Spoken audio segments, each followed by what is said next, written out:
실제로 바로 효과를 볼 수 있는 마법과도 같은 것이야.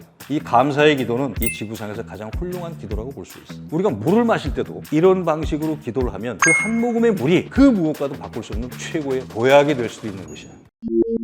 회장님, 부자 되는 것도 좋은데 건강하게 사는 방법 없을까요?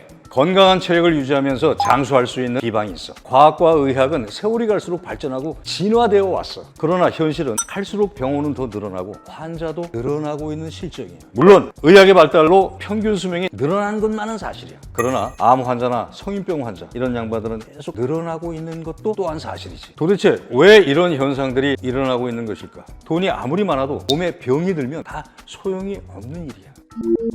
건강한 몸을 유지하기 위해서는 여러 가지가 필요해. 첫째, 스트레스를 받지 말아야 하고 건강한 식생활을 해야 할 것이고 술, 담배 이러한 건강에 해로운 기호식품을 멀리해야 할 것이고 그리고 적당한 운동도 필수적일 것이야. 수맥이나 살기맥이 흐르지 않는 명당에서 생활하고 명당에서 잠을 자야 하는 것이야. 근데 여기서 꼭 한 가지를 더 추가해야 할 아주 중요한 것이 있어. 우리가 음식을 먹을 때 반드시 빠뜨리지 말아야 할 아주 귀중한 것이 있어. 우리 몸을 건강하게 유지하기 위해서는 우리 몸을 이루고 있는 세포들에게 먹이를 공급해야 하는 것이야. 세포들의 먹이는 곧 우리가 먹는 음식을 말하는 것이지. 우리는 거의 음식을 먹을 때 그냥 무심코 습관적으로 먹고 있어. 교회를 다니는 분들은 음식을 먹기 전에 기도를 하고 성당을 다니는 분들은 성경을 긋고 먹지. 우리가 먹는 음식들은 식탁에 오르기 전에는 모두가 살아있는 생명체들이었어. 그 살아있는 생명체들이 자신을 희생해서 이 식탁 위에 놓여진 것이야. 이게 얼마나 위대하고 감사한 일이야. 그래서 그들에게 감사의 표현을 진정 어린 마음으로 해야 한다고 나는 생각해. 그 음식들에 대해서 와주신 거에 대해서 진심으로 감사드립니다. 여러분들의 헌신과 사랑이 나를 건강하게 만들어주셔서 진심으로 감사드립니다. 이렇게 기도를 하는 거지. 실제로 바로 효과를 볼 수 있는 마법과도 같은 것이야. 이 감사의 기도는 이 지구상에서 가장 훌륭한 기도라고 볼 수 있어. 우리가 물을 마실 때도 이런 방식으로 기도를 하면 그 한 모금의 물이 그 무엇과도 바꿀 수 없는 최고의 보약이 될 수도 있는 것이야. 이 기도를 굳이 말로 할 필요는 없어. 누구하고 같이 식사를 하게 되면 마음속으로 생각해도 돼. 꼭 눈을 감고 하지 않아도 돼. 마음속으로 진심 어린 기도를 하면 되는 것이야. 음식 전체를 보고 감사히 먹겠습니다. 이렇게 마음속으로 생각했던 것이야. 결국 우리의 삶은 감사로 시작해서 감사로 끝나는 것일 수도 있어. 우리가 태어난 것도 이미 감사로 시작하는 것이야. 눈을 떠서 우주 만물을 우리가 볼 수가 있고 귀가 열려서 아름다운 소리를 들을 수가 있으니 이 또한 기쁨이고 감사한 것이 아닌가. 우리가 하는 모든 감사 중에서 음식에 대한 감사는 우리의 건강을 확실하게 지켜주는 주춧돌이 되는 것이야.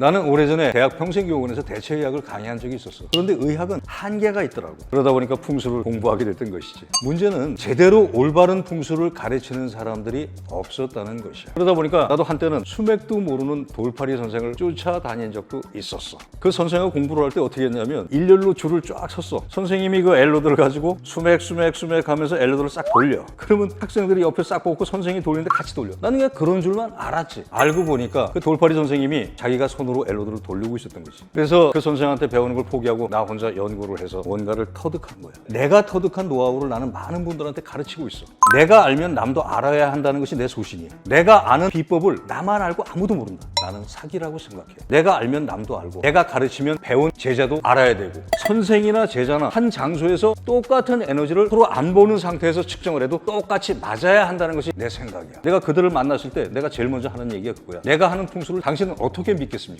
이참에 당신이 이걸 배워서 이 에너지를 확인하시도록 하십시오. 그래서 난 가르치는 거지. 이렇게 배운 사람이 엄청 많아. 내 제자들은 거의 다 나 정도의 수준을 다 가지고 있어. 그런 사람들도 많아. 이것이 올바른 것이라고 생각해. 스승은 끝까지 스승인가? 아니야. 스승이 아는 만큼 제자도 알아서 스승보다 더 뛰어날 수도 있는 것이라고 난 생각해. 풍수는 그런 게 없어. 자기만 알고 남들은 아무도 몰라. 내가 늘 강조하는 명당. 명당은 우리 인간에게 유익한 에너지가 흐르는 자리를 명당이라고 하는 것이야. 그런데 풍수가 이상하게 삼천포로 빠져서 흐르는 기운을 찾을 생각은 하지 않고 이상한 얘기들만 하고 있는 것이 현 풍수의 실정이야.